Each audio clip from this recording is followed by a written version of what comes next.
안녕하십니까. 2026학년도 시험 대비 저희 기출 해설 문제풀이 시작하도록 하겠습니다. 먼저 본격적인 문제풀이에 앞서서 저희가 이제 매일이 아니죠. 이제 매주, 제가 이제 약간 진도가 밀려서 저희가 일주일에 주 2회 수업을 하고 있거든요. 주 2회 수업을 하고 있는데, 하루에 그 2년치 거를 풀려고 합니다. 그래서 저희가 이제 제공하는 것들은 이제 보시면은 전체 이제 전공 문제에다가 제가 이제 아이패드로 작업을 해서 그거에 대한 해설을 간단하게 적어 놨을 거고요. 그리고 이제 제가 설명을 드릴 건데 선생님들께서 요즘 보시면은 이제 젊으신 분들 같은 경우에 제가 나이가 워낙 있다 보니까 아이패드를 잘 활용하셔서 공부를 하시는 경우도 참 많잖아요. 그래서 본인이 조금 더 덧붙이거나 그러실 것들이 있으면 즉석에서 더 덧붙이셔도 될 것 같고요. 그 다음에 이제 출력을 하셔서 공부하시는 게 편하신 분들 같은 경우에는, 출력을 하실 때 이제 저희가 보통 이제 뭐 형광펜이라든지 이런 것들 좀 활용하시면서 보시는 게 조금 더 수월할 거라는 걸 좀 말씀을 드리겠습니다. 모든 시험 공부에서 가장 중요한 것은 이제 그냥 까만 건 글씨요, 그 다음에 하얀 건 여백, 이게 중요한 것이 아니라 본인이 보기 편하게 구성하는 것이 상당히 중요하다는 것을 다시 한번 강조를 합니다. 그러면은 오늘은 2025년 저희가 대비한 시험과, 그러니까 2025년도 대비한 시험은 2024년에 실시가 됐고요.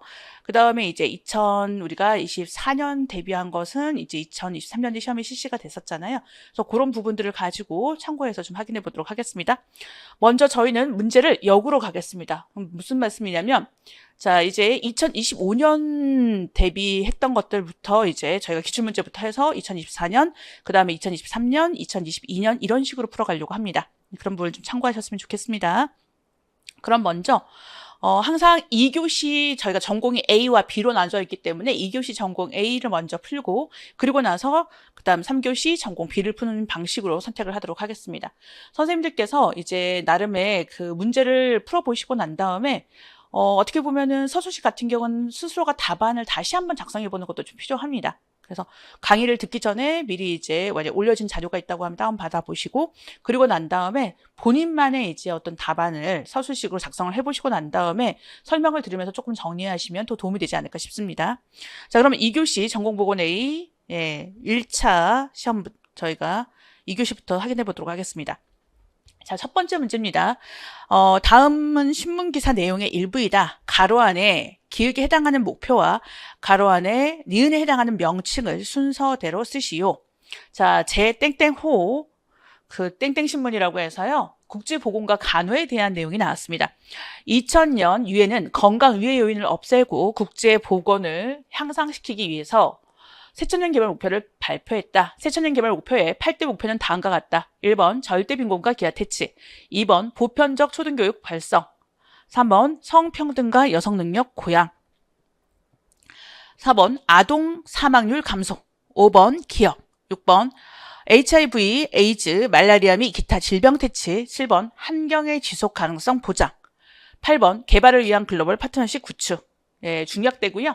새천년 개발 목표의 성과를 계승하고 한계를 보완하기 위해서 2015년 유엔은 니은을 새롭게 채택하고 17개의 과제를 의결하였다. 니은은 새천년 개발 목표의 후속 사업으로 2030년까지 모든 나라가 공동으로 추진해 나갈 목표이다. 특히 17개 목표 중에서 목표 3은 모든 사람의 건강한 삶의 보장과 웰빙 증진으로 보건과 직접 관련이 있다. 이렇게 하약이 되어 있습니다. 자, 우리가 그 커리큘럼 설명할 때도 그랬고요. 제가 간단한 학교 설명할 때도 뭘 말씀드렸냐면 기본적으로 저희의 전공 시험 문제는 단답형과 그리고 서술형, 어떻게 보면 단순기입형과 서술형으로 구성이 되어 있는데요.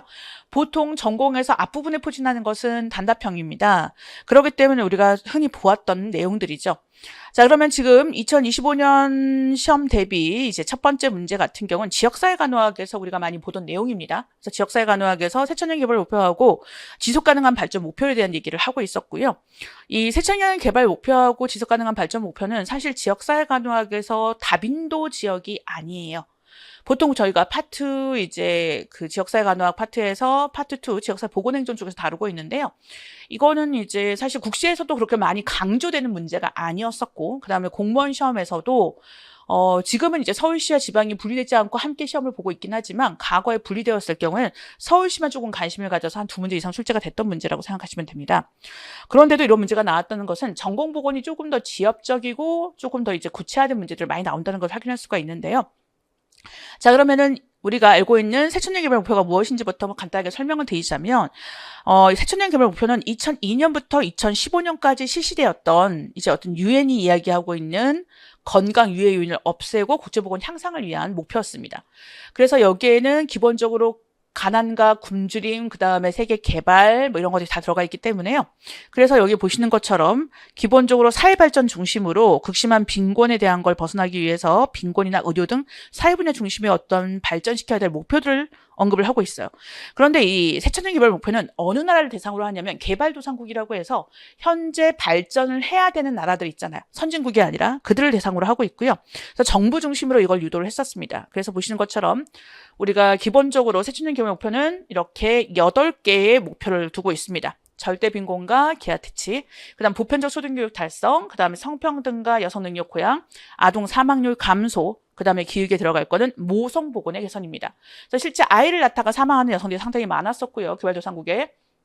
그리고 이제 아이를 하나 둘 낳는 것이 아니라 많은 아이를 낳았었죠. 그리고 산전간호, 산후간호가 충분히 이루어지지 않았다는 것들을 바탕으로 했기 때문에 이런 부분에 대한 걸 얘기했었고, 그다음 에이즈나 그다음에 HIV 바이러스 같은 말라리아 및 기타 질병 퇴치, 그러니까 예방 관련된 부분을 들어가고요. 그다음 환경의 지속 가능성 보장과 개발을 위한 글로벌 실파트너 구축이 들어갑니다. 그러니까 기억에 해당되는 것은 모성 보건의 개선이라는 걸 떠올리시면 돼요. 자, 그러면 기획이 들어갔습니다. 그리고 난 다음에 2015년부터 유엔은 다른 걸 새롭게 채택했다 했어요. 그럼 우리가 앞에서 새천년 개발 목표가 2002년부터 2015년까지 달성해야 될 목표였다면, 그러면은 이제 2015년에 채택이 돼서 2030년까지 모든 나라가 해야 된다는 건 2016년부터 시행해야 될 목표예요. 요거를 바로 지속 가능한 발전 목표라고 합니다.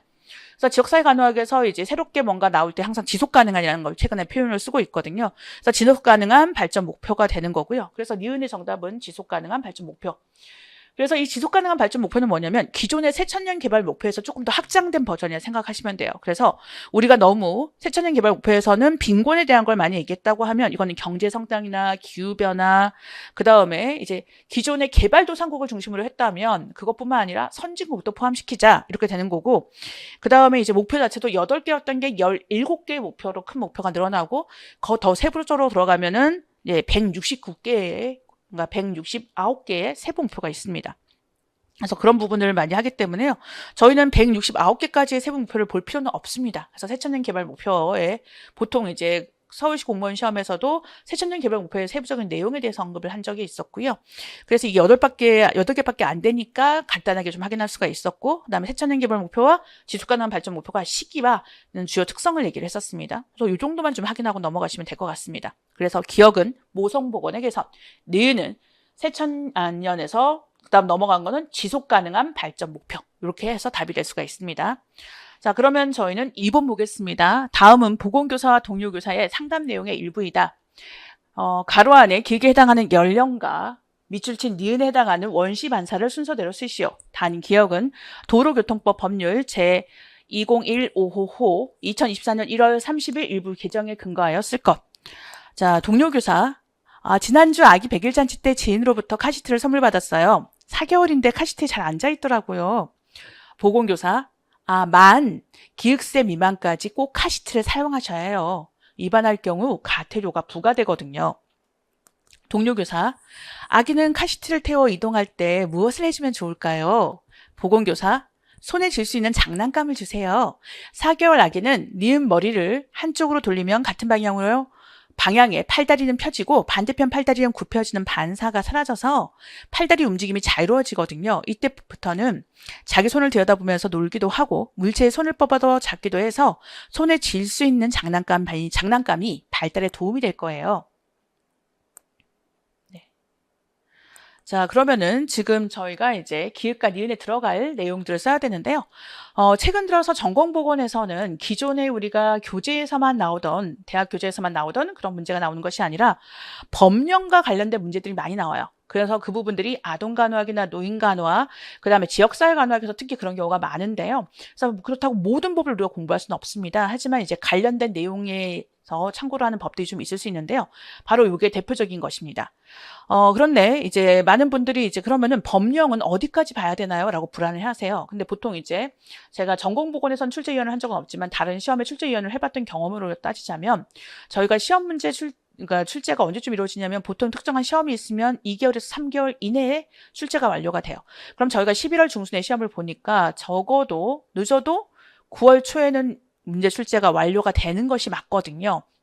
그렇기 때문에 8월 말에서 9월 초에 우리가 문제가 출제가 완료되고 그다음에 그 문제에 대한 최종 선별위원들도 존재한단 말이에요.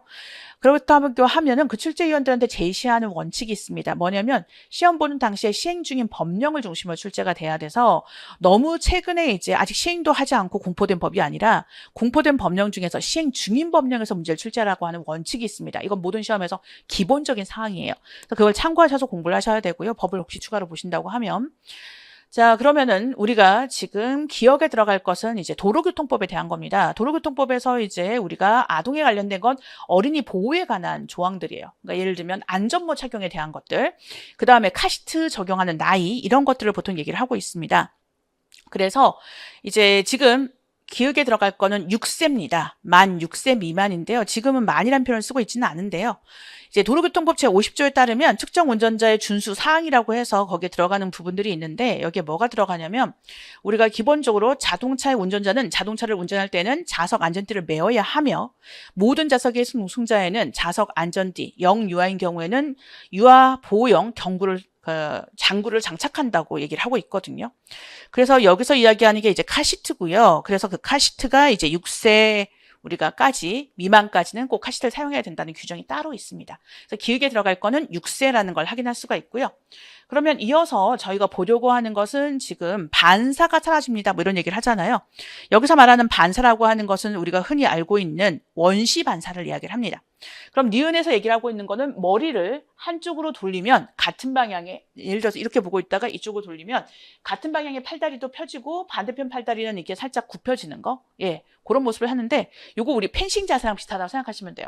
그래서 펜싱 반사라고도 하고 요거를 긴장경 반사라고 합니다. 그래서 토닉 넥 리플렉스 또는 펜싱 반사라고 하는 요거를 니은에서 얘기할 수가 있기 때문에 펜싱 반사 아니면 긴장경 반사라고 답을 하시면 돼요.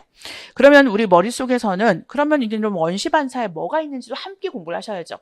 아동간호학 제가 이론할 때 많이 강조를 했었죠. 기본적으로 이제 젖찾기 반사가 있잖아요. 그래서 아기 뺨이나 입가에 이렇게 콕콕 하면 자극을 주면 그쪽으로 이렇게 해서 젖을 찾고 입을 오물오물거리는 그런 반사가 있고 그 다음에 입안에 무언가를 이렇게 손가락을 넣으면 이게 빠는 반사도 있고요. 그 다음 움켜잡기 반사도 있습니다. 그 다음 우리가 많이 알고 있고 학창 시절에 실습할 때 많이 해봤던 모로 반사가 있죠. 갑작스러운 큰 소리나 머리를 갑자기 뒤로 젖히면 팔다리를 쭉 펴면서 몸을 뒤로 젖혔다가 다시 앉는 반사, 생후 2, 3개월경에 사라지죠. 그 다음에 지금 말씀드린 펜싱 반사, 긴장경 반사라고도 하고요. 그다음 척수 반사라고 해서 우리가 무릎 반사와 굴곡 반사가 같이 나타나는 걸 얘기하는 거고, 그다음 삼킴 반사, 우리가 이렇게 삼키는 것들. 이거는 이제 연화장애와 또 관련이 있기 때문에 삼킴 반사가 제대로 되어야만 하죠. 평생 동안 지속되고요.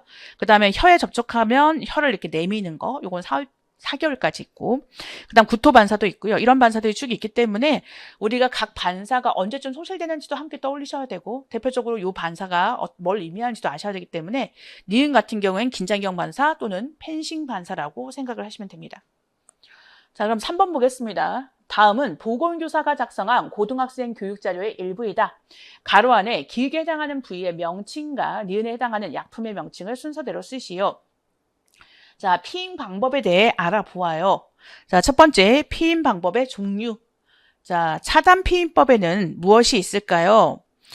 자, 콘돔, 페미돔, 다이아프램이 있습니다. 그럼 차단 피임법, 첫 번째, 남성용 콘돔. 남성의 응경에 씌워 정자가 질려 들어가는 것을 방지하는 방법으로 성병 예방에 효과가 있다.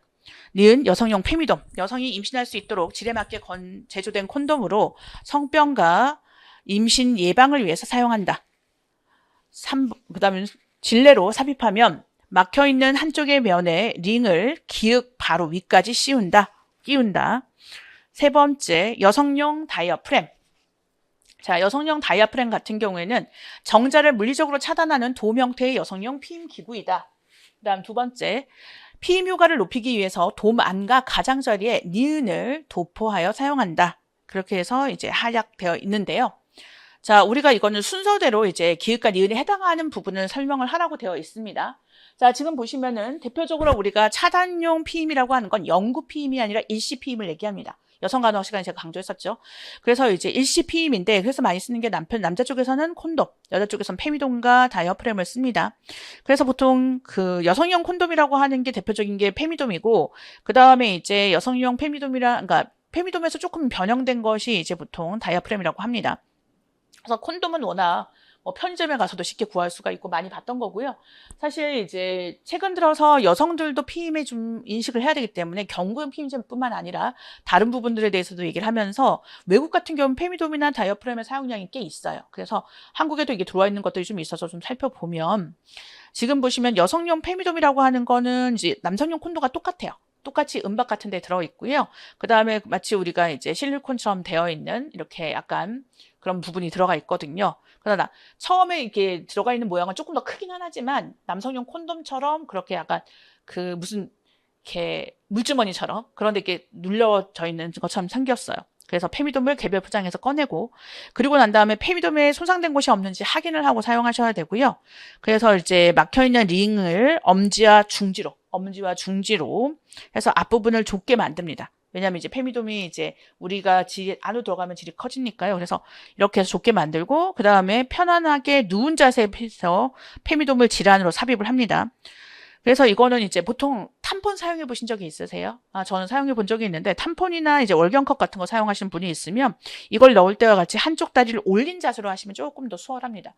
저 처음에 이제 제가 좀 생략이 많았었거든요. 특히 20대 때 유난히 많았었는데 병원에 생리 때 출근을 하면은 그냥 그 패드 가지고는 안 돼서 저는 패드를 하고 그다음에 그 패드를 하기 직전에 이제 그 탐폰도 했었거든요. 그래서 화장실에서 되게 오랜 시간 동안 낑낑거리면서 끼었던 기억이 나는데 다리를 살짝 한쪽으로 들어 올려주면 조금 편합니다. 그런 상태에서 안쪽 링을 질 아래 넣은 이제 상태에서 우리가 보통 그 페미돔 안쪽으로 질 안으로 깊게 밀어 넣거든요.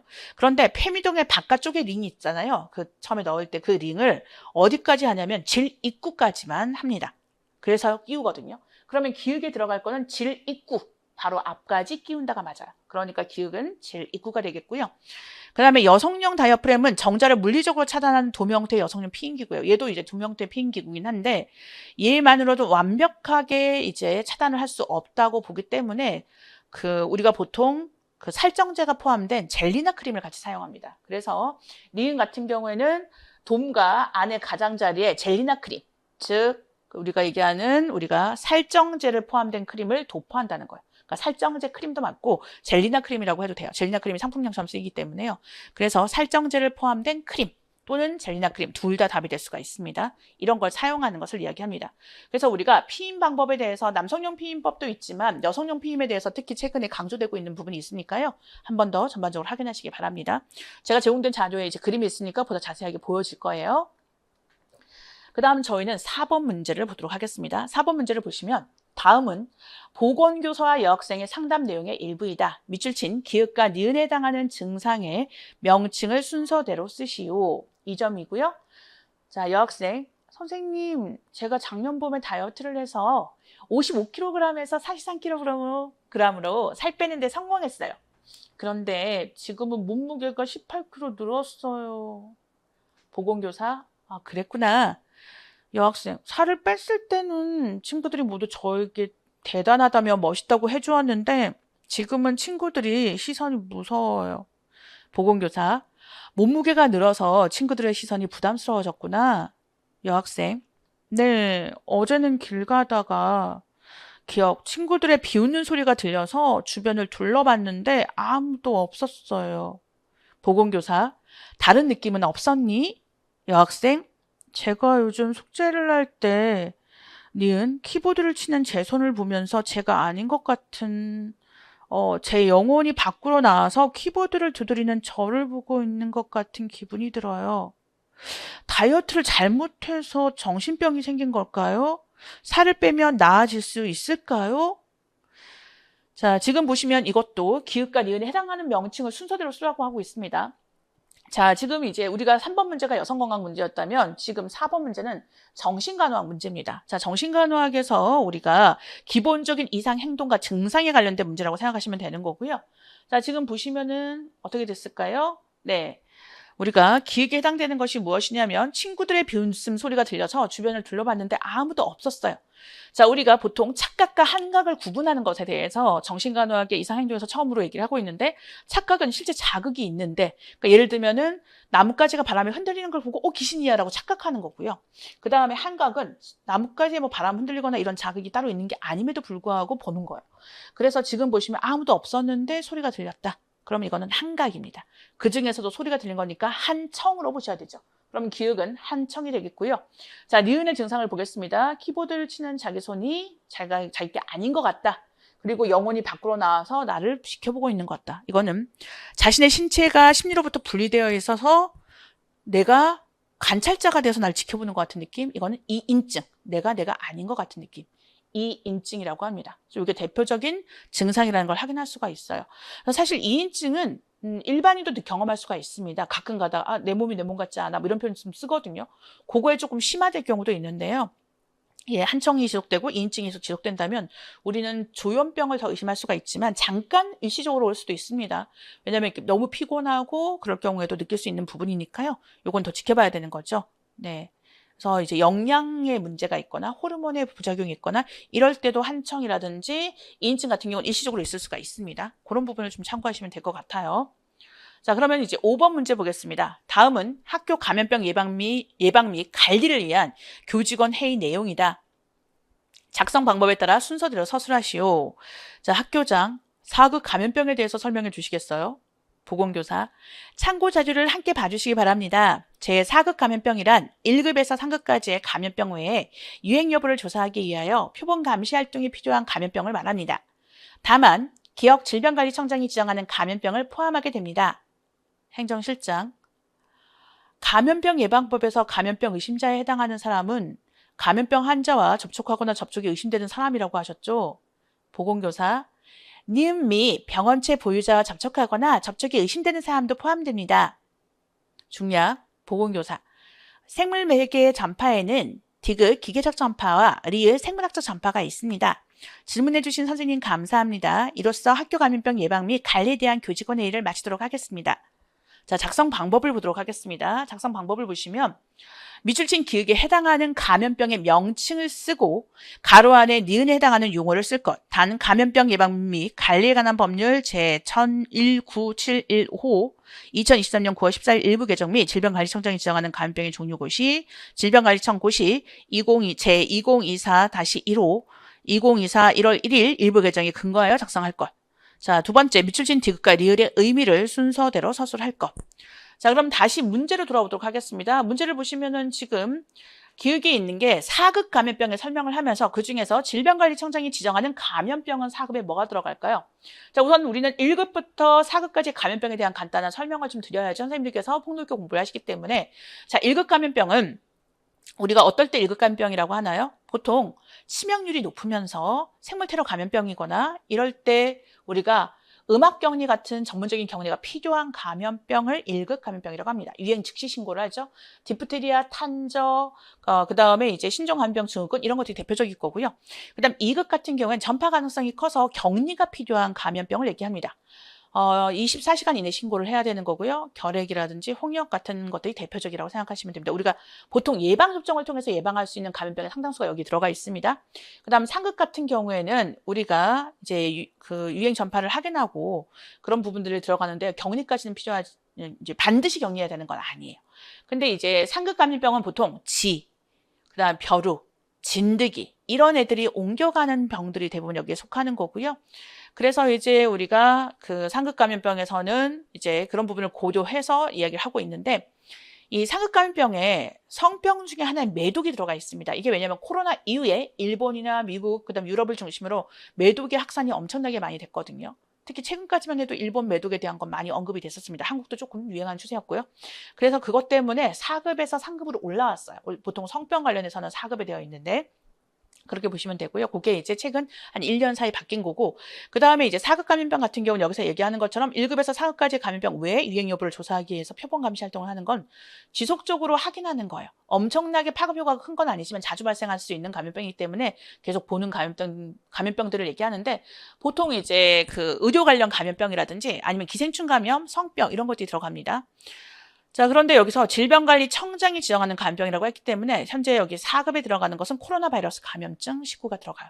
그 다음에 앞에서 얘기하는 3급에서의 질병관리청장이 지정하는 감염병은 우리가 흔히 원숭이 두창이라고 했던 엠폭스가 들어갑니다. 그러면 기획에 해당되는 거는 코로나 바이러스 감염증 19가 들어가는 게 정답이 될 거고요. 자, 그러면 니은을 보겠습니다. 지금 행정실장이 감염병 예방법에서 감염병 의심자에 해당하는 사람은 감염병 환자와 접촉하거나 접촉에 의심되는 사람이라고 하셨죠? 라고 했어요. 그러면은 이제 여기에 의심되는 사람, 감염병 의심자에 해당하는 사람이라고 했잖아요. 그거를 법률 용어로 뭐라고 하냐면 우리가 기본적으로 니은에 들어갈 사람은 감염병 의사 환자, 의심스럽기 때문에 그걸 감염병 의사 환자라고 해요. 예.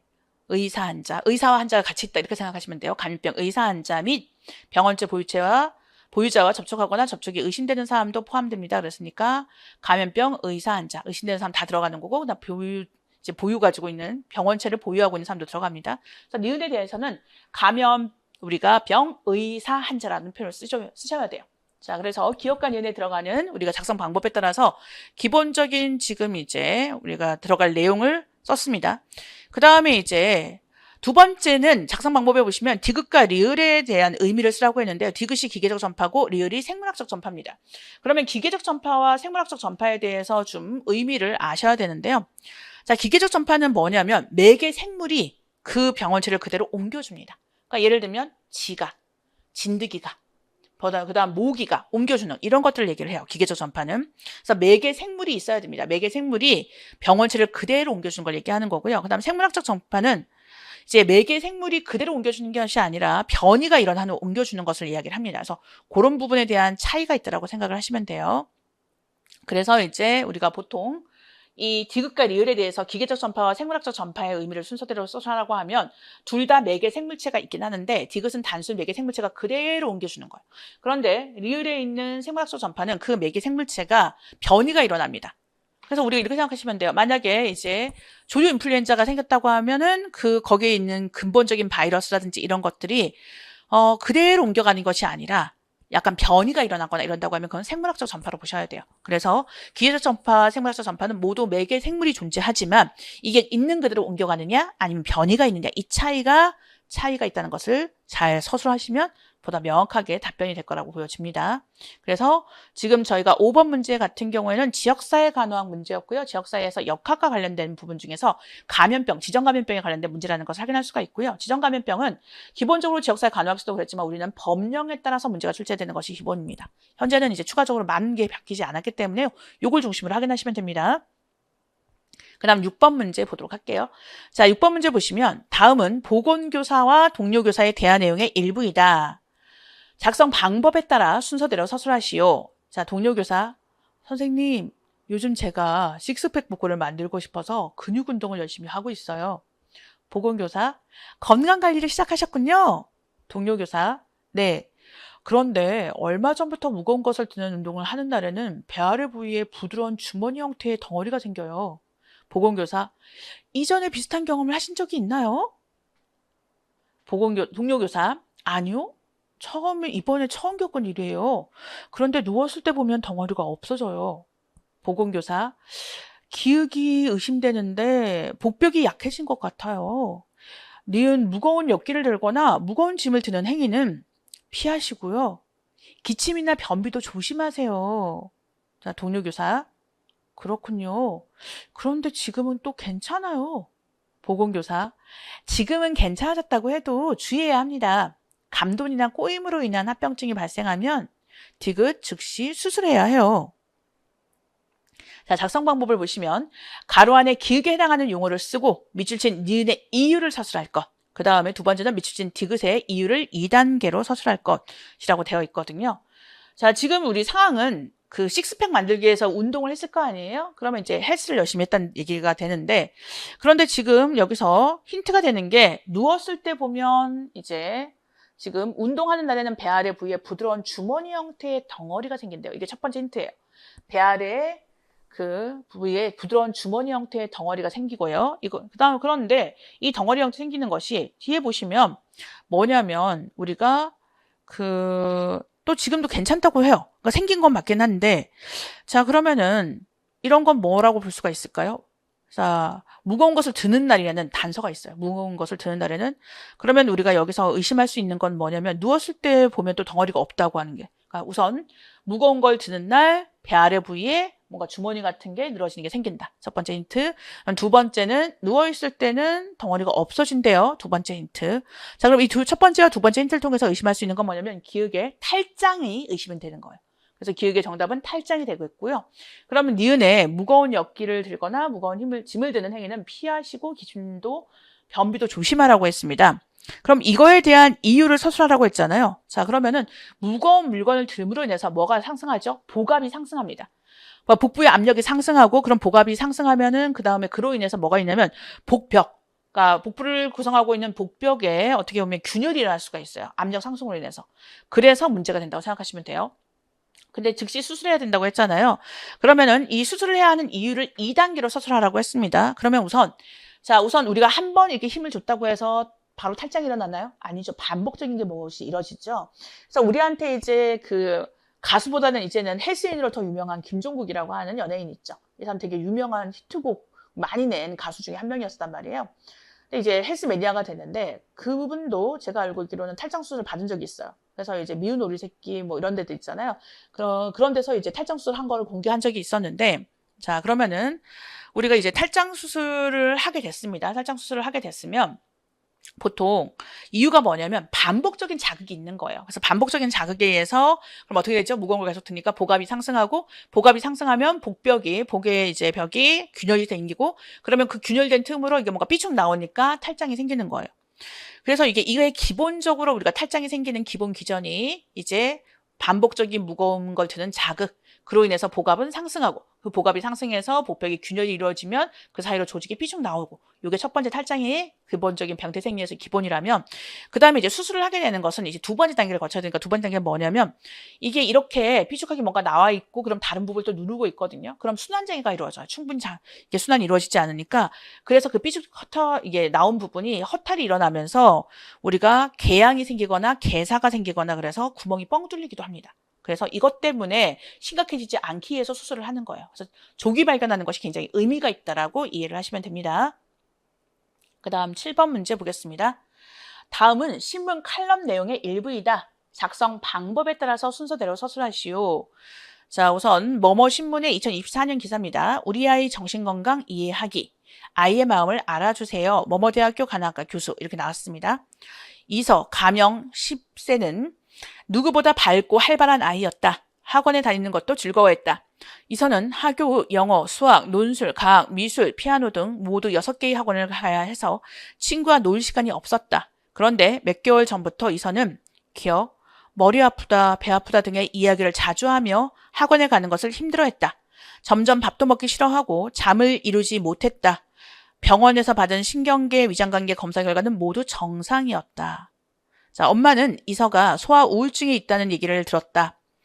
소아 우울증에서 보이는 증상인 두통이나 복통은 니은 숙제를 하지 않은 아이가 선생님께 혼날 것이 두려워 배가 아프다며 학원이나 학교에 가지 않는 것과는 다르다.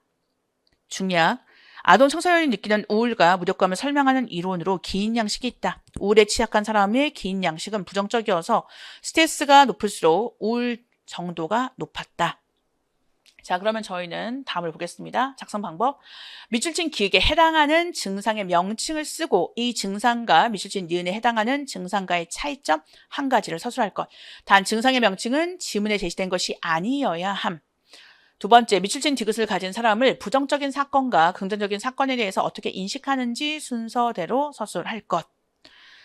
자, 우선 우리가 지금 첫 번째 기역에 해당하는 증상 명칭, 그다음 니은에 해당하는 증상과의 차이점을 얘기하라고 했는데요. 자, 기역에 해당하는 게 뭐죠? 머리 아프다, 배 아프다 등의 이야기를 자주 하며 학원에 가는 것을 힘들어했대요. 점점 밥도 먹기 싫다고 잠을 이루지 못했고 병원에서 받은 신경계, 위장관계 검사 결과는 모두 정상이었어요. 자, 그러면은 이건 뭐냐면 단순 꾀병은 아니라는 거죠. 예. 그러니까 실제 증상을 호소하고는 있는데 병원에 가면 특별한 증상이 나타나지는 않아요. 이걸 우리가 보통 기역을 신체하라고 합니다. 그래서 신체하 증상, 뭐 전환 증상 이런 게 있는데 신체하는 머리부터 발끝까지 증상이 굉장히 다양해요. 그러니까 증상도 옮겨 다니기도 하고요. 그리고 이제 꾀병과는 좀 다른 이유는 뭐냐면 본인이 실제 고통을 호소합니다. 그런데 검사 결과는 멀쩡해요.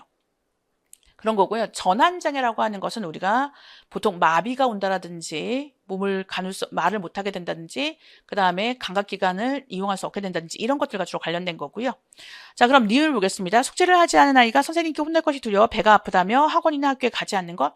요거는 정신적인 분야기보다는 아이가 핑계를 대는 거죠. 요거는 꾀병에 가깝습니다. 그래서 기억은 신체하, 니은은 꾀병이라고 보통 하시면 될 것 같고요. 자, 그러면은 디귿에 있는 우울에 취약한 사람의 긴 양식. 자, 그러면 긴 양식에 대해서 좀 볼 건데요. 자, 긴 양식에 대해서 여기서 보면 부정적인 사건과 긍정적인 사건을 어떻게 인식하는지에 대해서라고 하는데 긴 양식은 사람이 어떻게 생각하냐에 따라서 그 사람이 그 방향에 따라서 어떤 것들이 정착을 하는 거예요. 그래서 이제 긍정적인 사건은 이제 긴 양식에 따르면 외부의 운이라고 봐요. 그런데 그래서 다른 사람이 도와준다. 다른 사람이 있어야 가능하다. 이렇게 생각을 한다면 부정적인 사건에 대해서는 이제 어떻게 생각하냐면 이제 본인 내부의 문제로 인식을 해요. 아, 나쁜 것은 내 문제야. 나 때문에 그래. 내가 그렇지 뭐. 이렇게 인식을 해요. 긴 이론에 따르면. 그런데 좋은 사건만 이렇게 되면 내가 잘해서가 아니라 선생님이 없었으면 이거 못했을 거야. 선생님이 도운 거야. 이렇게 인식을 해요.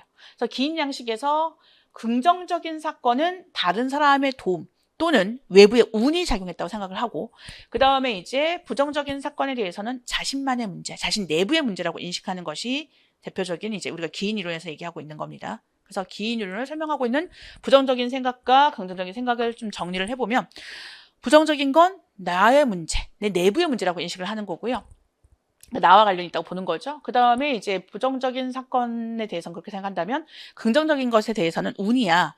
그 다음에 이 운은 외부에서 누군가가 도와서 그래 라고 인식을 한다고 생각하시면 됩니다. 다시 한번 얘기하지만 정신간호학에서 신체화와 꾀병의 대표적인 차이점은 신체화는 대상자가 실제 증상과 통증을 느껴요. 하지만 검사 결과 특별한 부분이 없다면 꾀병은 증상이나 이런 것들을 느끼지 못하지만 본인이 아프다고 이야기를 하는 부분과 관련이 있습니다.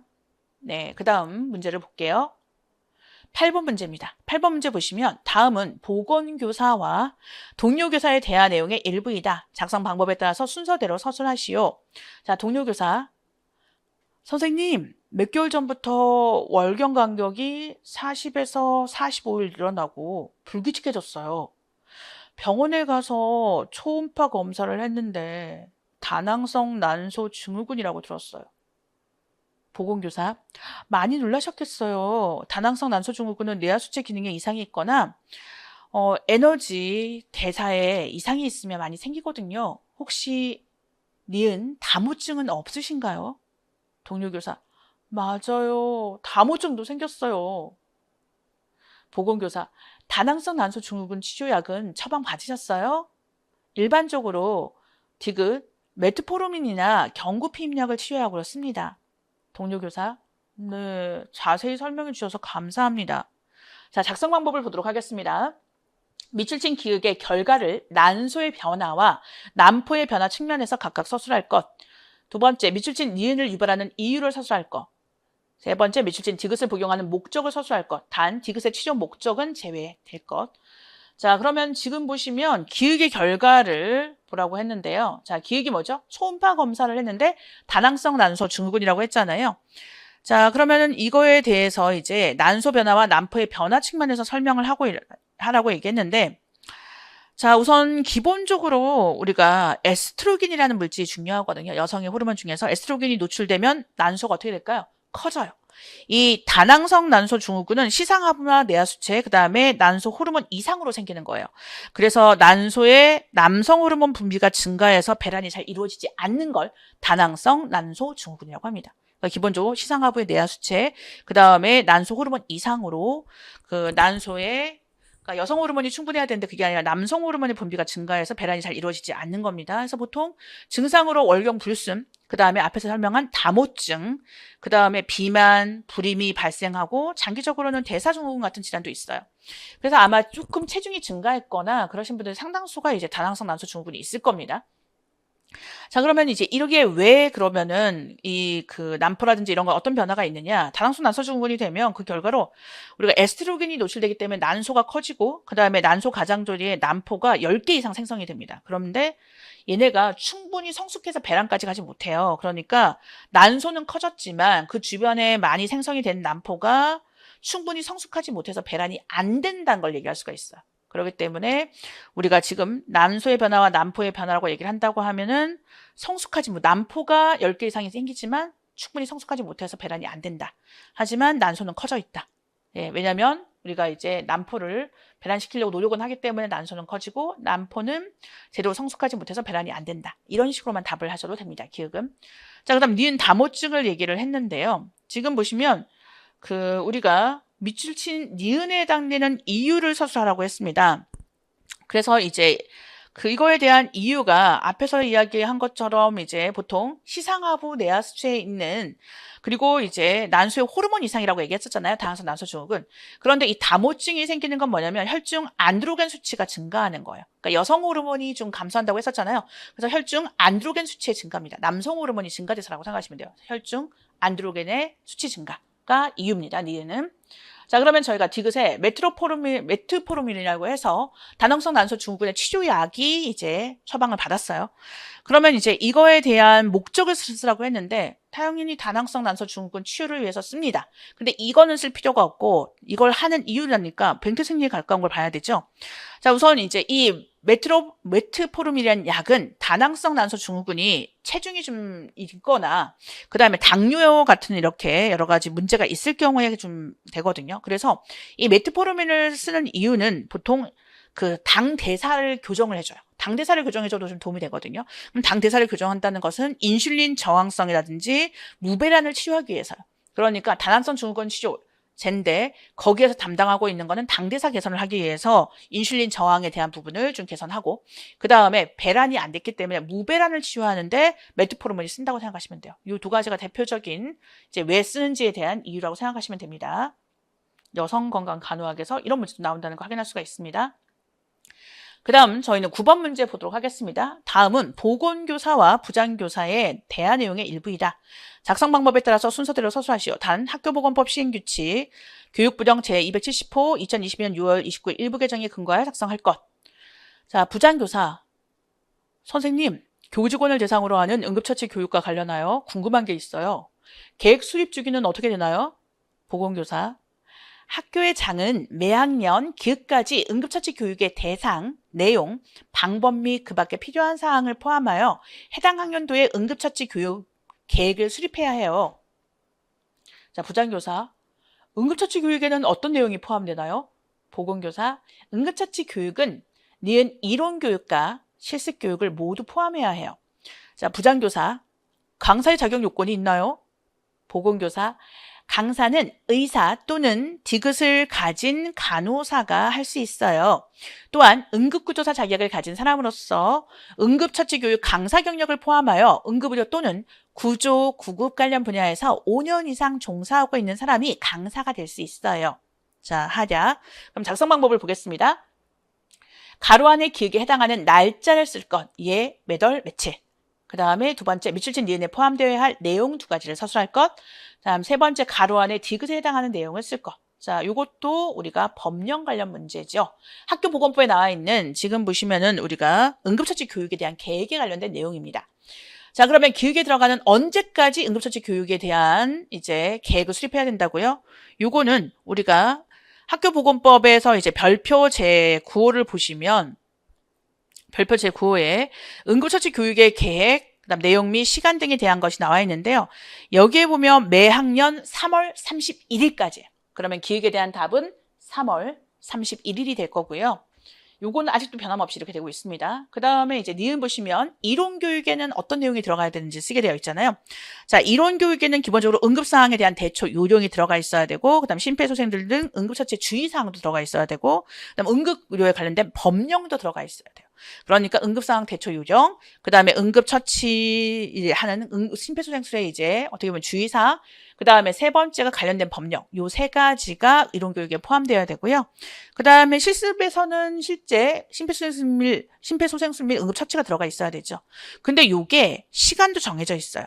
보통 이제 4시간 교육을 한다고 하면 이론 2시간, 그 다음에 실습 2시간 이렇게 되는 것을 원칙으로 하고 있고요. 네.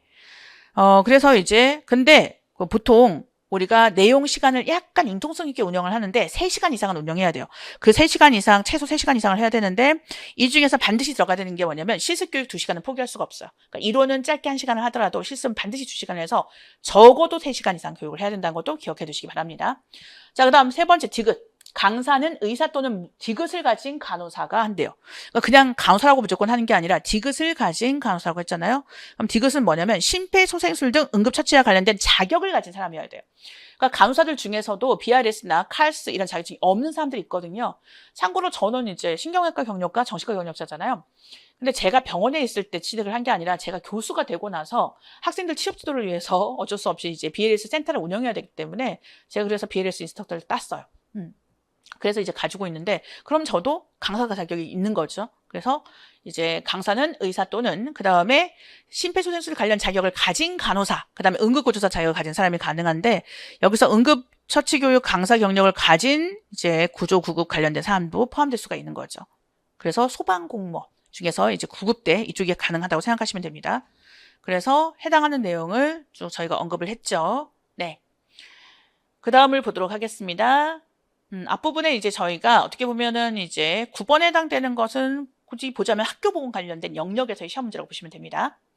그 다음 10번 문제 보겠습니다. 다음은 보건교사와 동료교사의 대화 내용의 일부이다. 작성 방법에 따라 순서대로 서술하시오. 자, 동료교사. 선생님, 저희 승준이가 2023년 8월 10일에 태어나서 오늘 2024년 11월 10일로 15개월이 되었어요. 그 또래 다른 아이들은 엄마 하고 부르던데 승준이는 아직 말을 못해서 걱정이 돼요. 보건교사. 걱정되시면 한국형 덴버2 검사를 받아보시죠. 동료교사. 한국형 덴버2가 뭔가요? 보건교사. 한국형 덴버2는 기억가지 아동을 대상으로 개인사회, 미세운동 및 적응, 언어, 그리고 운동 영역을 검사하는 도구입니다. 동료교사. 그 검사를 하면 승준이의 지능도 알 수 있나요? 보건교사. 니은 한국형 덴버2 검사는 IQ 검사, 즉 지적 능력을 알아보기 위한 검사는 아니에요. 동료교사. 아, 그렇군요.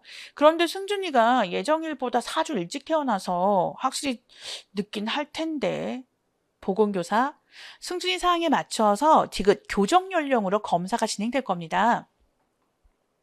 자, 작성 방법을 보시면 가로 안에 기억에 해당하는 연령 범위를 쓸 것. 그 다음에 두 번째는 밑줄 친 니은의 수행 목적을 서술할 것. 세 번째는 밑줄 친 디귿을 적용해야 하는 조건을 쓰고 오늘 2024년 11월 11일 기준 승준이의 교정 연령을 서술할 것. 자, 계산 문제까지 있습니다. 전공보건에서 이제 계산 문제도 좀 나오고 있는데요. 자, 우선 지금 보시면은 우리가 뭘 얘기하냐면 한국형 덴버2 검사에 대해서 기억에서 보시면은 뭐뭐까지 아동을 대상으로 한다고요? 자, 여기서 얘기하는 거는 이제 덴버2 검사를 하는 아동의 연령입니다. 자, 이거 언제까지 가능하냐면 출생부터 6세까지가 가능해요. 그러니까 기억에 대한 답은 출생부터 6세까지가 가능한 거고요. 보통 근데 이제 그 생후 2주부터 6세 4개월까지라고 보통 보시면 될 것 같고요. 자, 그 다음 그냥 출생해서 6세까지라고 쓰기도 하지만 조금 더 정확하게 하면 생후 2주부터 그 다음에 6세 4개월까지를 쭉 봅니다. 출생 직전에 뭔가 테스트를 하기는 좀 애매하거든요. 자, 그 다음 두 번째는 한국형 덴버2 검사에 대해서 이제 수행 목적을 서술하라고 했는데 한국형 덴버2는 단순한 지능 검사가 아니라고 했죠. 요거는 발육 지연이 있거나 또는 발달상의 문제가 의심되는 아동을 선별해서 어떻게 보면은 빨리 개입하기 위한 그 다음에 이제 빨리 확증하기 위한 방법이에요. 그러니까 발육 지연이나 발달상 문제를 확인하기 위한 거죠. 지적 능력을 알아보기 위한 건 아닙니다. 자, 그 다음 교정 연령이라고 하는 것이 있는데 교정 연령은 뭐냐면 아이가 이제 지금 뭐 조금 늦게 태어났다, 빨리 태어났다 뭐 이런 표현을 쓰고 있잖아요. 그래서 이제 교정 연령으로 검사를 한다고 하는데 자, 지금 그러면은 요거를 계산을 하게 되면 어떻게 되느냐면 우리가 지금 오늘 날짜가 2024년 11월 10일이라고 되어 있습니다. 이 문제가 출제됐을 당시. 그런데 이제 승준이가 그러면은 언제 태어났다고 얘기하냐면 2023년 8월 우리가 10일 날 태어났다고 얘기를 해요. 자, 이렇게 된다고 하면은 지금 어떻게 되나요?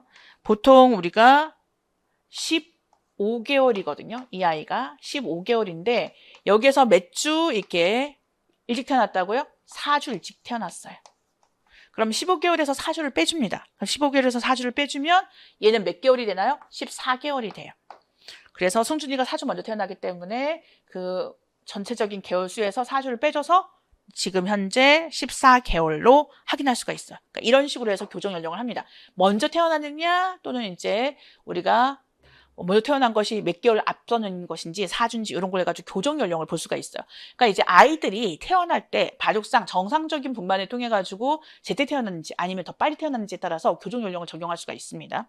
그 얘기를 하기 때문에 정답은 14개월이죠. 그러니까 이거 구하는 것까지도 같이 서술해서 보여줘야 합니다. 그래서 정답은 14개월이면서 요 계산식까지 같이 보여주는 게 맞습니다. 자, 그래서 저희는 이 부분을 확인을 했고요. 자, 이거는 이제 덴버2 검사는 아동 간호학에서 언급만 하지 실제로는 우리가 많이 이제 실제 적용하는 경우도 많지 않았었고 최근 들어 많이 하고는 있습니다. 근데 이제 전문적으로 교육 받은 간호사가 실시를 해야 되기 때문에요. 그 다음에 이제 우리가 그래서 아동 이제는 보면 전담 간호사든지 아동 전문 간호사 같은 경우에는 덴버 테스트에 대한 교육을 충분히 좀 합니다. 그래서 그런 부분이 있다는 걸 확인하실 필요가 있고요. 자, 그러면 11번 문제로 가겠습니다. 자, 11번 문제는 지금 보시면 11번 문제 같은 경우에는 우리가 성인 간호학 관련 문제라고 볼 수가 있습니다. 다음은 보건교사와 119 종합상황실의 전화통화 내용의 일부이다. 작성 방법에 따라서 순서대로 서술하시오. 119 종합상황실. 119 종합상황실입니다. 무슨 일 있습니까? 보건교사. 뭐뭐 중학교 보건교사입니다. 50대 남자 선생님이 5분 전에 복시와 두통 증상으로 보건실에 방문하셨는데 뇌졸중이 의심되는 상황입니다. 선생님은 현재 학교 본관 1층에 있는 보건실에 있습니다. 119 종합상황실. 선생님 상태는 어떤가요? 보건교사, 의식은 명료합니다. 기도, 호흡, 순환 모두 이상 소견 없습니다. 뇌졸중 가족력이 있으신 분으로 학교에서 기억 신시내티 병원 전 뇌졸중 척도 CPSS로 실시한 검사에서 이상 소견이 확인되었습니다. 119 종합상황실. 현장 구급대원 출동하였습니다. 증상은 언제부터 있었다고 했나요? 보건교사. 오늘 아침 7시부터 복시 증상이 있었다고 합니다. 119 종합상황실. 현장 구급대원에게 전달할 특이사항은 없습니까? 보건교사. 몇 달 전에 일가성 허혈 발작을 진단받고 니은 아스피린을 처방받았는데 위험 증상으로 복용을 중단하셨다고 합니다. 자, 지금 저희는 뇌졸중에 관련된 성인 간호 문제를 풀고 있습니다. 평소와 좀 다르죠? 자, 작성 방법을 보시면 밑줄진 기억으로 확인할 수 있는 이상 소견 3가지를 서술할 것. 그다음 두 번째, 일가성 허혈 발작을 진단받은 환자에게 밑줄진 니은을 투여하는 목적을 약의 효능을 중심으로 서술할 것. 자, 기억으로 확인할 수 있는 소견 3가지라고 했는데 기억은 신시내티 병원 전 뇌졸중 척도예요. 자, 그러면은 우리가 신시내티 지금 병원 전 뇌졸중 척도라고 했는데 이 CPSS 같은 경우는 뭘 얘기를 하냐면 요거는 보통 얼굴이 얼마나 처졌느냐 이렇게 얼굴 처짐 그 다음에 팔을 이렇게 떨어뜨림 그리고 언어 이 3가지를 평가합니다. 그러니까 얼굴 처짐이 이제 보통 환자에게 위를 쳐다보게 하고 나서 미소를 짓게 하거나 치아가 보일 정도로 이렇게 웃어보라고 합니다. 그랬을 경우에 양쪽이 대칭이면 정상이고 어느 한쪽이 얼굴이 처지거나 비대칭적이면 비정상이거든요. 그러니까 위쪽을 보면서 이렇게 미소 짓거나 치아가 보이게 웃는 거 얘기하는 거고요. 그 다음 팔을 떨어뜨리는 거 요거는 눈을 감은 상태에서 해야 됩니다. 환자에게 눈을 감은 채로 팔을 들어 올려 10초간 유지하게 하는 건데 정상이면 양팔이 대칭적이에요. 그런데 비정상이면 양쪽 팔의 비대칭적인 움직임이 있고요. 그 다음에 비정상적인 언어를 보는데 못된 송아지 엉덩이에서 뿔난다를 환자한테 말하게 시켜요. 그러면 올바른 단어를 사용하고 또렷하게 발음하면 정상이고 그렇지 못하면 발음이 불명료합니다. 근데 원래 발음이 불명료할 수도 있는데 평소에 이제 이 사람이 말하는 패턴을 알면 더 도움이 되겠죠. 못된 송아지 엉덩이에서 뿔난다. 자, 이런 것들을 해보라고 따집니다. 그래서 3가지를 확인하죠. 뭐죠? 얼굴 처짐, 그 다음에 팔에 떨어뜨림, 그리고 마지막은 언어. 그래서 이 3가지를 몸으로 좀 기억하셨으면 좋겠습니다. 신시내티 병원 우리가 전 뇌졸중 증후군은 이렇게 세 가지 척도는 이 세 가지 얼굴 처짐, 그다음 팔의 떨어뜨림, 그리고 언어를 가지고 평가를 합니다. 그래서 기억에 대한 답은 됐을 것 같고요. 그 다음에 니은 보시면 아스피린을 처방받았다고 했는데 이 작성 방법에 보시면은 이게 일가성 허혈 발작을 진단받은 환자한테 아스피린을 투여하는 목적은 무엇이냐고 물어봤습니다. 자, 우리는 아동간호학에서 아스피린을 주의하라고 한다면 출혈이 가능성이 높은 학생들이나 한테는 아스피린을 주지 않는 걸 얘기를 많이 하거든요. 근데 여기서는 이제 아스피린을 처방받았다고 얘기를 했어요. 그러면 혈전 생성을 억제하는 거예요. 혈전이라고 하는 게 혈액 덩어리가 뭉쳐 있는 거잖아요. 그러니까 요거를 이제 우리가 혈소판 응집을 촉진시켜가지고 트롬복산 A2의 생성에 적용을 해요. 그러니까 이제 어떻게 보면은 허혈 발작이 일어났다고 하니까 지금 이제 혈전이 뭉쳐서 이렇게 있는 것을 막아주기 위해서 우리가 아스피린을 보통 처방을 합니다. 그러니까 녹여준다. 혈전을 녹여주는 역할을 한다. 이렇게 기억하시면 조금 더 맞을 것 같습니다. 그래서 그런 부분을 참고하시면 돼요. 그래서 이제 보통 뇌졸중 같은 경우에는 우리가 복시라든지 그 다음에 이제 많이 언급하는 것들이 이제 복시뿐만 아니라 갑자기 쓰러지기도 하고요. 의식에 대한 부분도 있고, 예, 이런 부분들도 있기 때문에 이걸 참고하셔서 좀 보실 필요가 있습니다. 그래서 이제 뇌졸중으로 이제 간단한 처치를 받고 나서도 한동안 특정 부위가 한쪽이 살짝 마비가 오거나 그래서 거기에 대한 재활을 하는 경우도 상당히 많습니다. 그래서 신시내티 우리가 병원 전 뇌졸중 그 척도 요거에 대한 걸 다시 한번 확인해 봐 주시기 바랍니다. 그 다음 이번 시간 마지막 문제인 12번 문제를 보도록 하겠습니다. 다음은 중학교 보건교사가 작성한 금연교실 운영 계획서의 일부이다. 작성 방법에 따라 순서대로 서술하시오. 금연교실 운영 계획서, 운영 목적, 흡연 학생의 금연 행동을 강화하여 흡연율을 감소시킨다. 자, 적용 이론, 대상자 사정, 계획된 행위 이론, 그 다음에 중재 이론적 틀, 범 이론적 모형. 자, 흡연 학생 현황 분석 및 결과, 흡연 학생 33명을 대상으로 실시한 설문조사 결과, 10점 리커러트 척도 사용. 자, 구성 요인은 행위에 대한 태도, 기억, 지각된 행위 통제. 그 다음 평균과 표준 편차는 점수 이렇게 주어집니다. 그 다음 중략되어 있고요. 자, 중재 계획은 자, 해기 1회기는 대상자 사정 구성 요인은 행위에 대한 태도, 그 다음에 중재 전략 항목은 의식고치, 중재는 담배의 성분과 담배가 인체에 미치는 영향에 대한 정보 제공. 그 다음 두 번째는 대상자 사정 구성 요인은 기억, 그 다음에 중재 전략 항목은 도움관계 혹은 지지관계, 중재는 금연 멘토 멘티 관계 형성. 그 다음 세 번째 회계에는 대상자 사정 구성 요인은 지각된 행위 통제, 그 다음에 중재 전략 항목은 니은과 강화관리, 그 다음에 중재는 흡연하고 싶을 때 운동 이한 요법 등을 다양한 활동 해보기, 이게 니은에 관련된 거고요. 강화관리는 디귿이라고 하는 내용이 있습니다. 자, 그러면은 저희는 그 작성 방법에 대해서 봐야 되겠죠. 가로 안에 기획에 해당하는 개념의 명칭을 쓰고 그 의미를 서술할 것. 자, 그럼 먼저 보겠습니다. 기획에 대한 거. 자, 지금 보시면 지금 우리가 앞에서 어떤 걸 했냐 봤더니 계획된 행위 이론을 대상자 사정하는 데 썼다고 했습니다. 자, 그래서 지금 보시면 학생에 대해서 대상으로 실시한 설문조사 결과 뭐 이렇게 했는데 우리가 계획된 행위 이론이라고 하는 것은 행동에는 의도가 있고 그 의도에 영향을 끼치는 것은 행위로 인해서 나타나는 행위에 대한 어떤 감정들 있잖아요. 결과에 대한 감정들. 그 이제 태도에 반영이 되는 거고, 그 다음에 주변에 의미 있는 타인이 언급하는 내용들도 반응을 하거든요. 그리고 내가 그 행동에 대해서 통제가 가능하냐, 요거까지가 들어가요. 그래서 원래 이제 이 계획된 행위 이론은 합리적 행위 이론에서 출발했고, 합리적 행위 이론은 모든 행동에는 의도가 담겨 있다라고 생각을 해서 태도와 의도, 그 다음에 이제 타인, 의미 있는 타인의 생각이나 말, 반응 이런 것들이 중요해서 주관적 규범 요 세 가지가 중요한 개념이었고, 여기에 나중에 조금 변형돼서 계획된 행위 이론으로 가면서 지각된 행위 통제가 들어갑니다. 그러면 지금 이거는 계획된 행위 이론을 바탕으로 하는 거니까요. 행위에 대한 태도, 그 다음에 기획은 뭐가 될까요? 주관적 규범이 됩니다. 자, 그러면은 기획에 대한 것을 용어를 쓰고 그게 뭘 의미하는지 쓰라고 했는데요. 자, 주관적 규범이라고 하는 것은 우리가 흔히 이야기하는 뭐와 관련이 있냐면 얘는 의미 있는 타인들이 무엇이 옳다고 여기는지 개인이 인식하는 거예요. 그러니까 주치의가 이게 좋다고 했어. 이게 옳다고 했어. 그럼 그게 나한테 영향을 준다는 거죠. 그게 주관적 규범입니다. 그래서 기획은 그렇게 답할 수가 있고요. 그 다음에 이제 작성 방법 두 번째 보시면 가로 안에 니은에 해당하는 개념의 명칭을 쓰라고 했거든요. 자, 니은이 이제 지각된 행위 통제에 관련된 부분을 설명하고 있습니다. 자, 그럼 지각된 행위 통제에는 자, 흡연하고 싶을 때 운동, 이한요법 등의 다양한 활동을 해본대요. 자, 여기 들어갈 건 무엇이냐면 우리가 앞에서 사정은 계획된 행위 이론이었지만 실제 개념틀은 뭘로 쓰고 있었죠? 우리가 중재의 이론적 틀은 범이론적 모형이었어요. 자, 범이론적 모형은 뭘 설명할 수 있냐면 우리가 범이론적 모형은 금연을 가지고 이제 만든 모형인데 변화 단계 모델이에요. 그래서 기본적으로 6개월 이내에 변화할 생각이 없어요. 담배가 뭐가 문제야? 기호식품이지. 왜 난리야? 라고 하면서 당장 변할 생각이 없어요. 그거를 무관심 단계, 계획 이전 단계 또는 인식 전 단계라고도 보통 표현합니다. 교재의 번역에 따라서 약간 차이가 있어요. 그래서 이때는 이제 동기를 갖게끔 흡연의 폐해라든지 흡연을 위해서 생기는 문제점 이런 거 계속 인식하게 만들어줘요. 그 다음에 이제 두 번째는 뭐냐면 계획 단계, 관심 단계, 인식 단계라고 해서 6개월 이내에 행동을 할 생각은 있어요. 그래, 몸이 옛날 같지 않아. 담배 끊긴 끊어야 돼. 근데 구체적인 것들은 없어요. 그래서 이때는 이제 구체적인 방법들이나 정보를 제공해 주는 데 중점을 두고 있는 거고요. 6개월 내에 행동할 생각은 있습니다. 그 다음 이제 세 번째는 준비 단계예요. 한 달 이내에 행동할 생각이 있어요. 그리고 정보도 어느 정도 모았습니다.